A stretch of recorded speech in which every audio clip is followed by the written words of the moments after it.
Welcome to another episode of the CIY Path, where we talk about all the ways in which you can create it yourself. Create the garden, the home, and the life that you envision for yourself. My name is Jamie, and I'm your forever host. Today, I am joined by my co host, Joel, also known as my husband, as we talk about our home buying process together as first time home buyers. Now, if you haven't listened to part one, go back and listen to the previous episode and then come back here to join us for the continuation of that conversation. Enjoy. So we did a couple of things to like prepare for us buying the home. Other than create yourself a budget. Well, you know what? Going back to something you said is like you don't know what the cost of things will be. Like when you buy the house, you think it's X amount of money, but it's actually X plus A plus B plus C. I would, if you're in the early stages and you have the time, I would try to inform and educate myself as much as possible, and I'll bring in somebody for us to talk about like mortgages and the housing finance industry and like what are the trends that will be happening now in this like climate that we're living in. But it like you, I didn't realize how much extra cost there is when you're buying and closing on the home. Like you pay all sorts of disclosure fees, and like I'm talking about the actual like financing. Plus, you also have the cost of like the inspection that's close to $1,000. What are you forgetting the admin fees? Whatever, I can't Everybody gotta remember get paid. them, and it's and also right, which is a problem. Is I remember when we were getting ready to close, nobody sent us anything, any documents or whatever, and I had to call the realtor and I was like, I haven't received the documents to like read before we signed. He's like, oh, you'll get on the day of closing. I said, absolutely not, sir. Do you know how much we're paying for this house? I need to see these documents ahead of time. Like I need to look through it, read it, circle the things I don't understand, and call you back. Oh, she does it, ladies and gentlemen. I We'll be sitting. do. I remember sitting there like. I forewarn people before we like get into a contract, especially when we bought a car. I was like, just to let you know, my wife reads every single word on that. So Listen, be prepared to answer any questions. I'm gonna sit back because I'm already ready to initial. yes, But if she says no, I'm not initialing. But you got to give her the space and time to read it, man. yeah, because you don't know what Ma'am, it's they're late. you don't know yeah right, like it's we want to go home, so here's what we're gonna do. Listen, I did the car buying process. I hate it, Oh, and she I does. don't trust I love car it, though. salesmen. But I will never forget when you bought a car. Like we were just dating at the time, and I remember you. So it was like you were buying the purchase on your own, and I remember you just started like signing the stuff, and I was like, "Did you read it?" And he's like, "No, I trust him." And I No, was it's like, not "What that the I hell?" trust him. No, but that's but what you There's said. laws in place that, and for like corporate company, it's not a mom and pop spot that I was going to. It's a place that continues does business. I could call News 4 and be like, such and such didn't Please. do this. Like you gonna really call news for? I'm not. You would just be like, que sera, sera. Yeah, I am a que sera sera type Yeah. person. So what I didn't like is like they're having you sign a lot of funds away, and they just want to give you the documents on the day of. And then this is like 40 plus pages of I'm sure it was way over 40. And some of it is like you have legal terms and financial terms, all this jargon that you may or may not understand depending on the job that you have or how knowledgeable you are. And you just want me to, because I know nobody's going to sit in that room and allow me to read through them 40 odd pages. They're going to rush me. And so I must just sign it and not know what I'm signing. No way, Jose. No, I mean, and I commend you for it. However, I'm not going to read it. That's You why see? I have you. No, but I think it's a systematic issue. Like you should not that should not be the norm. People should get these things electronically or mail to them if they don't trust the computer, right? Respect people's paranoia and comfort levels and allow them to read it. Now, if they decide to say, I don't need to, I'll see you there closing, that's up to them. But don't let it be the norm that you just like sign in the day off. I mean, that would make most people are not going to sign it. Like most people are not going to read it. So what's the harm in sending it to people ahead of time? There's no harm. And the fact that I called him and asked him, he's like, oh yeah, you'll get it on the day of. And I'm like, no, I need to read it beforehand. And even when we got there, because a realtor? Yeah. You should have known by our home buying process that we were very thorough. or at Oh least one yeah, of I us are. know. Yeah, he was we are very, like, we know what we want, but sometimes I don't think we're really good at articulating it to other people. So I think sometimes he would show us homes that he felt was like good match for us, and then we were like, no, we don't like it because of X, and he would give a reason. Like, I remember he showed us a beautiful home, but it was a little bit more like further out, and I wanted something that like was I like somewhat that house. accessible. It was a beautiful I house, but wanted that house. I was I willing to go. knew in my spirit I would not have been happy at that house. I would have felt secluded. I wouldn't have been able to see my friends. Spirits come and go. I was just like, I would have been at home. I would have been depressed and I would have resented buying at home. So I was just like, no, not doing It it. had a And he was gazebo. mad. Yeah, he did. It had a gazebo. It was gorgeous, and he was mad, but I didn't care. I was just like, "Sir, you are not buying. You are not living in this house with me. Like, you're not going to keep me company. Come pick me up and carry me to No, wherever that's or my job. whatever, whatever." I was just like, "No." Anyway, so moving on from that, the thing is, what I would say is, if you can go to a home buying like class or something, so they can carry through what the process is, so you can learn what the terms are, right? Because even though we spoke to like friends and family about what their experience was like. Not a lot of people were buying through the pandemic, first of all. So that was like a whole other beast. We had one pair of friends that like were kind enough to like do a Zoom meeting with us, and they walked us through what it was like for them. But it's still, I just still didn't feel like I was fully prepared for what happened at the end.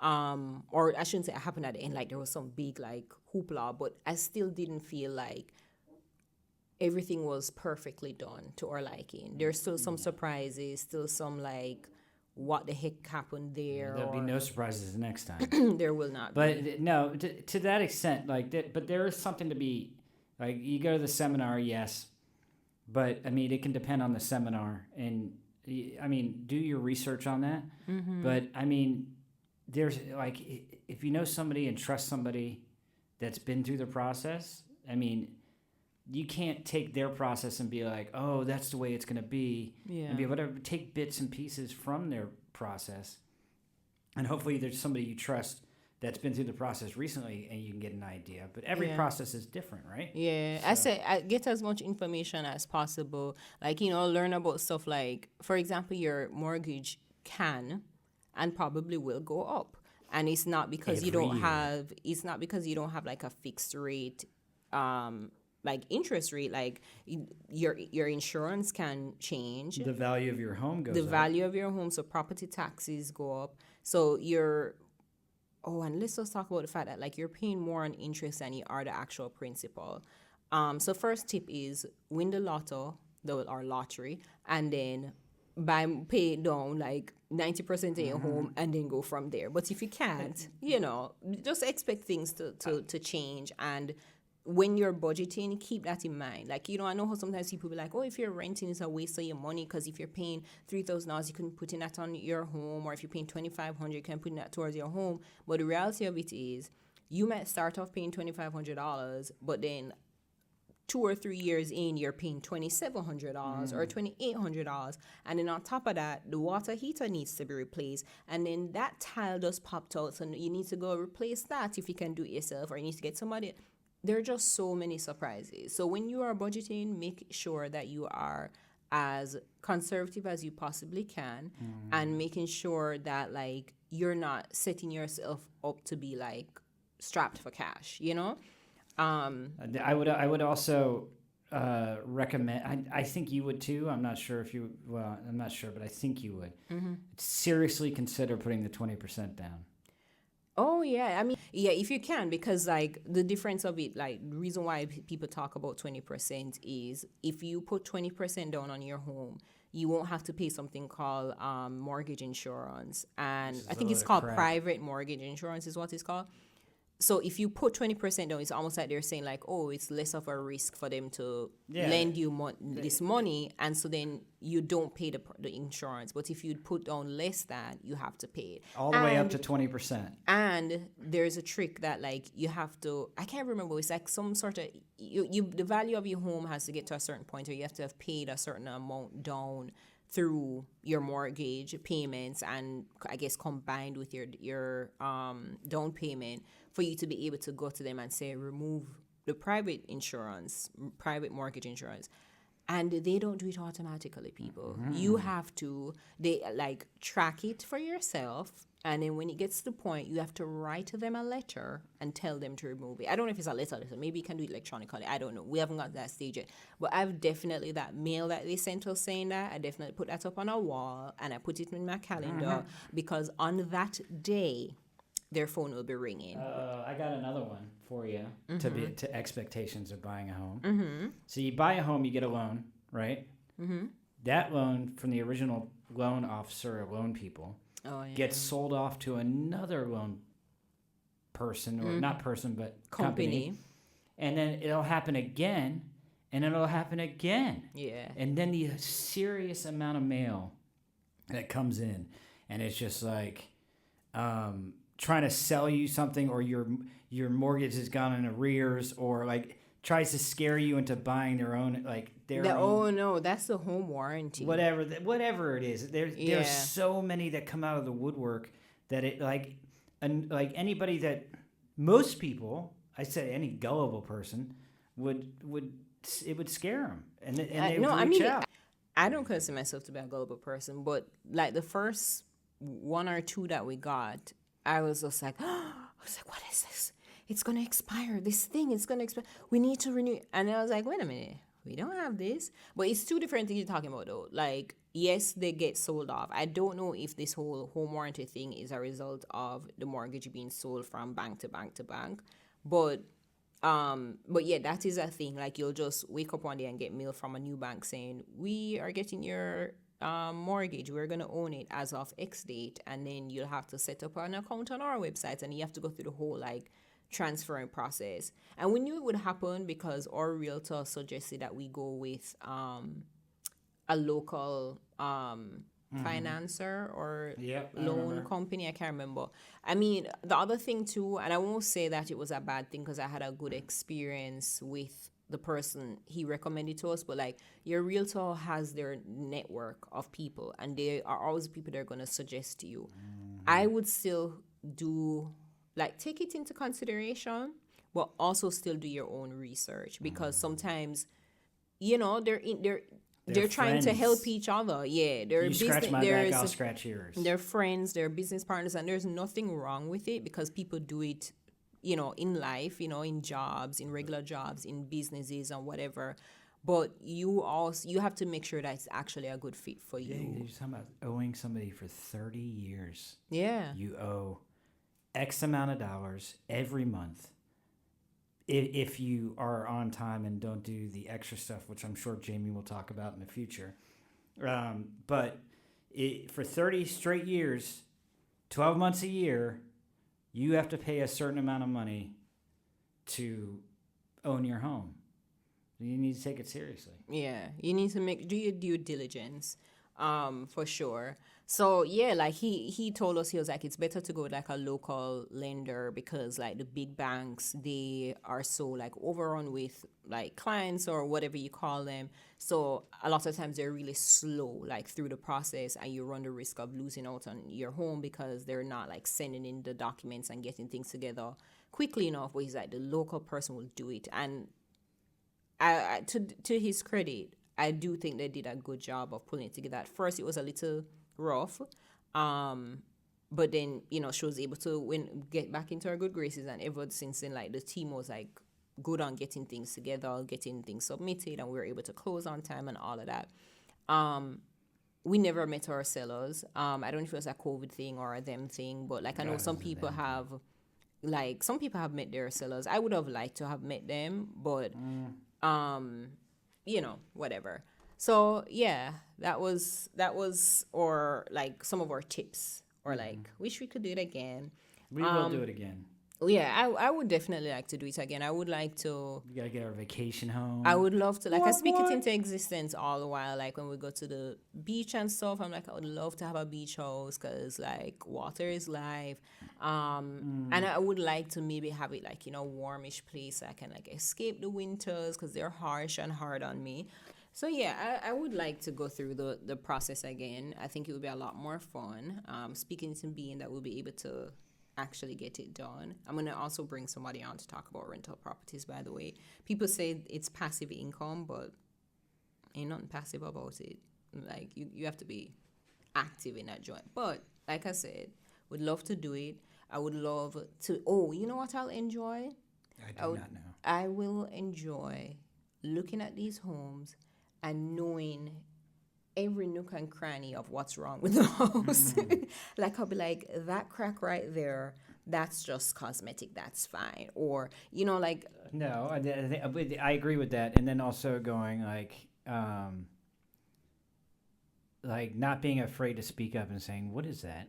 yeah. Because that doesn't look right. What is that? I had that in my last home that I purchased, one of many, and I did not like that part. Yeah. Or like looking behind certain stuff, like what is like it's in a bathroom, like looking underneath the sink or something, or like behind the toilet or whatever, like looking at like troubled spots, or even like where they've painted over something. Yup. Like what did you paint over, buddy? Yeah. Maybe press it, see if it's soft. Yup. Or This sounds personal. no, it's just for real. No, that's totally what I'm thinking. Like, you really know what to look for, and like you can. No, whether it's the inspector, the realtor, or whoever, they can't just like brush you off, because it's like, no, bro, I know what I'm talking about. Like, yeah. One thing I've said to people, and I don't know if this is like the norm, but I don't care what the norm is. Like, I'm going to do what I feel like makes the most sense for this very large investment. But I think if I could do it all over again, I would get the structural engineer, your friend that you call that one. No, a different one. which room? I would get him, or not get him. I would get a structural engineer to do the like inspection, because I feel as if like, it might be controversial, but I feel like a lot of people say it's a bit of a waste of money to get like an inspector, like a regular inspector who may or may not like have your best interests at heart. Like, I want to get a structural engineer that has no skin in the game, no connections to anybody, that will because the thing is, like, an inspector can, not that a structural engineer can like open up walls or anything, but foundation stuff, they're able to like diagnose that. Not that we have any foundational issues, but still, I feel like they're able to diagnose some stuff, and they're a little bit more objective. I would have gotten somebody, and also a contractor, because that was the other surprise for us, is the cost of fixing things. That's not fair though. What? Because Which part? when we may I respond? Sure. Do you represent the inspector or the engineer or the contractor? Well, I'm going to comment once on, and I hope I get to sleep in the bed this evening. I'm going to comment once on the inspector. With you individually as a person, you have a trust issue, and you like, if somebody can come off as like whatever, I don't know, somebody that's just breezing by and looking at stuff. Oh, that's fine. You're sitting there in your head, and of course I'm sitting there like, what do you mean? Like, how do you just see that and that's just fine? And you don't know the guy from Adam, so of course you're gonna be like, this guy doesn't have my best interest at heart.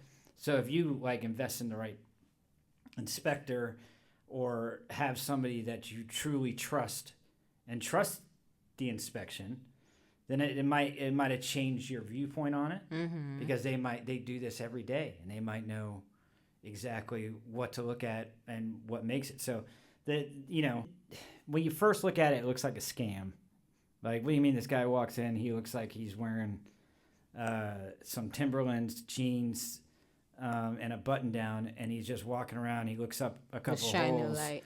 Looks up a couple holes. Goes, yep, this house built okay. It's just okay. It's nice. Pass.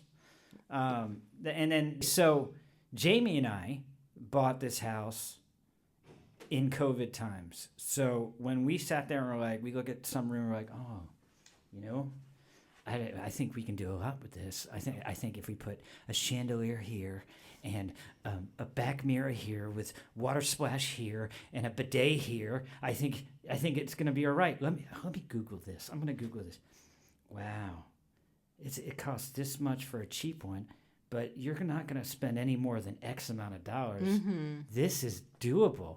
let's do this. Yep. And then meanwhile, like as COVID hit, it was like money grab for every contractor known to man because everybody wanted to do small little projects. Yeah. And they walk in and they're like, okay, so we want this backsplash here, these mirrors here, the chandelier here, and I need you to move that over here, and I want you to do that, and I also want to wake up every day with a smile on my face. Okay, it's no problem. That's $150,000. Yep. And you're like, the cost exponentially changed, and our mouths dropped, and we're like, no longer can we do 2-3 rooms at once. We're lucky if we get one at a time. Yeah, one at a lucky. time. The first thing we wanted to do was redo our bathroom, and almost 4 years later, the bathroom has not been changed. Because the cost. Like like you said, we Googled what it would like the average cost of like redoing a bathroom, and it was double what the Googles told us. We had a consultation with this designer who I was like, I really loved her work. She was this Black woman, and she, like I said, she did great work for someone I know. And so we had this consultation where she was really nice, funny, personable, and all of that. And it's just like, okay, well, she has a team that she works with, a team of contractors that she works with. And she says she will design for you. You can get your own people, but, she likes working with her people who she knows. Everything is done under one roof. She can like direct them. She has relationships with them or whatever. And so she has an idea of what it will cost to make changes. Like she just doesn't. It's not just the design that she does. And so she was like, after we had this great, funny, beautiful conversation with her, she was like, so how much do you think this will cost? And we told her. She burst out laughing. She was like, where did you see that? Or who told you that? And we were like, we look like two like dumb kids. Well, we Googled it. And she was like, no. It's going to cost you at least blah, blah, blah. And it was double what we had told her. It was triple. And yeah, so it sat there. We haven't done anything to it. It's still on the list, but like... But it's the one room we have to do the most too, and it's one room we can't, I think... You're going to say something I disagree with. I can already tell. Well, I mean, the two of us can't move plumbing or electricity. That's my personal belief. I want to end this on a good note. I didn't know that's what you're going to say. I thought you were going to say something else. I thought you were going to say that... the two of us can't like decide on what we want to do or decisions. No, and I was like, we can. Yeah, I was like, no, because you started to say two or whatever, and I was like, sometimes we tend to be indecisive, so I thought that's what you're going to say, but I was like, I will say one benefit from us starting with or thinking that we were going to start with that bathroom and meeting with as many contractors as we did is that we did pick up a lot of things. So I would also do that too. If you're looking to contractor work, they always say meet with 3 to 5 people, get the estimates, and try to figure out what makes the most sense. I think we've seen at least 30. Oh God, man! We've seen at least 30. Possibly 50 if you include friends. No, it's not 50. I would say it's about in the 30 region because like I think it was like the sticker shocker of the cost of it. Plus like I think me trying to figure out in my head like do they need to have all of the licenses? Because like the only ones that came up with like a decent estimate were the ones that aren't like fully licensed. And I mean they may be insured but they're not fully licensed. I'm like, do I want to take that risk? So it's like kept hemming and hawing. But the good thing about that is when you do meet with these people, they'll start to like say to you what they think they can do and like kind of give you some ideas. It's not like you're stealing from them or whatever, but you do need to talk with these people and see if they have a clue about what they're doing and if they can actually guide you because they're supposed to be the experts. It's despite what they sometimes will let you believe. They're supposed to be the experts, and so they can recommend certain changes. And so when they talk about certain changes, you kind of get an idea of whether or not they're actually very knowledgeable. And so with some conversations that we've had, I've kind of gathered ideas around some things that I would want or wouldn't want for a bathroom that, like, when we started out, I didn't even, like, it wasn't even in my mind to begin with. So that's one benefit. But then after a while, we were, like, done with it, man. Like, I was tired of having people in the house, tired of, like, telling them to, like, put a mask on and, What about the ones, I'm interrupting you, but what about the ones that were sitting there going, okay, we want this in the shower. No, you don't. Yeah. No, I'm pretty sure we do. No, you don't. That doesn't make any sense. Yeah. But You're not are going to we use buying that. it? Yeah. Like we're the ones paying for it. What do you mean we don't want that? That was huge turn off. They would do that. Like half of them would do that I thought because they didn't want to do it. I thought you were going to talk about my favorite. The guy who, by the way, well, no, let me not say who recommended him, but the guy who showed up late to the appointment, no problem, you got lost, whatever, but came. We start to, go to our little spiel. Well, here's the bathroom. This is all you want to do, blah, blah. And then I think he like stopped us mid sentence. I was like, do you have somewhere for us to sit? And we were like, yeah, we can go sit in the living room. And like we sit down and we're like, why is he doing? He's like, well, I'm just gonna tell you from right now, that's gonna cost, and I think he says something like $40,000. Oh no, he was close to. No, he doesn't. you always balloon the number. Typical man. No, you always balloon the number. He said 40,000. I remember it so clear. The most he said was 50,000. For a damn bathroom, that our bathroom is so small, by the way. It's not a big bathroom where you can set up camp and sleep in there. Like, some people have some big, beautiful bathrooms. That's not ours. That's one of the things we want to do is we wanted to make it bigger because it's so small. And Homeboy told us it was going to cost us at least 40,000. But it was this thing of like, the conversation was very much so in the vein of, you are poor. Let me tell you all the ways in which you cannot afford me. And I was like, okay, all right. I see what you're about. Thank you for your time. Yeah, and I was like, bye now, us with your sir. presence. Yeah, I just Didn't he say I don't do anything less for X amount of dollars? yeah, he did say something like that. Like he doesn't take on any job that's less than blah blah blah. Like, well, why you waste my time for, sir? You know how much I charge an hour? I should be charging you for this consultation. Like that's what I feel like. They start to act like Garbage. you're like they're better than you. So you want to give them like no. I'm better than you, but whatever. We were No one's better than professional and anybody. nice. Yeah, we're all the same, except for our cat. She's better than everybody else. God's gift. Yeah, so that's our long journey. I feel like there's so much more to uncover. I don't want to be here anymore, Jamie. Whatever. I'm gonna set up I'm gonna get somebody to renovate a room in our house and turn it into a podcast studio. No. But yeah, there's so much more to discuss. We haven't even touched the surface of DIY or DOY. Do it? No.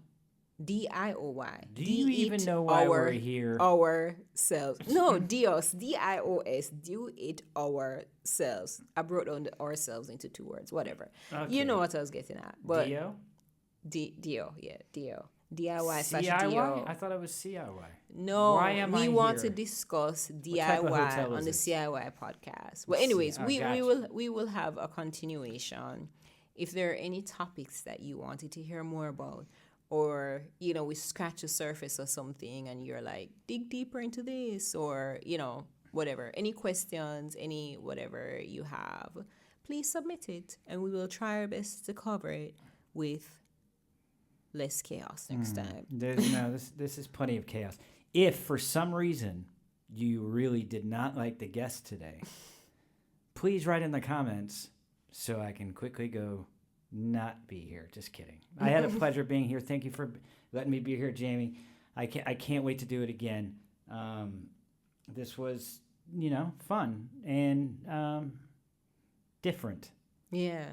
And, I hope it was useful and helpful to somebody. Maybe we'll go a little bit further into what the experience was like managing it for us. Like, what did we do? Because clearly, like we've expressed to them, and if people know us on an intimate level, we are like on opposite ends of the spectrum. Like, you're super extroverted, I'm very introverted, like very private. You'll put your social security number if I'd let you. No. But how did we like manage that? Like that whole process. Like, what did we do? What were things that we did to make sure that we didn't drive each other crazy?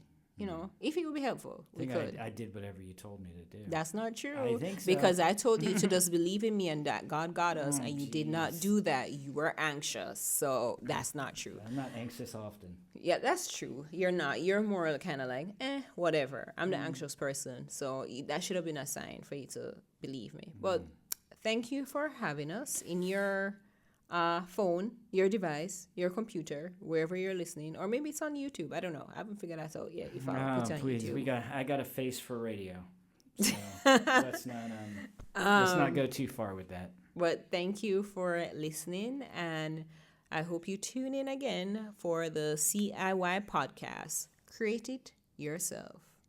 Thank you. Bye.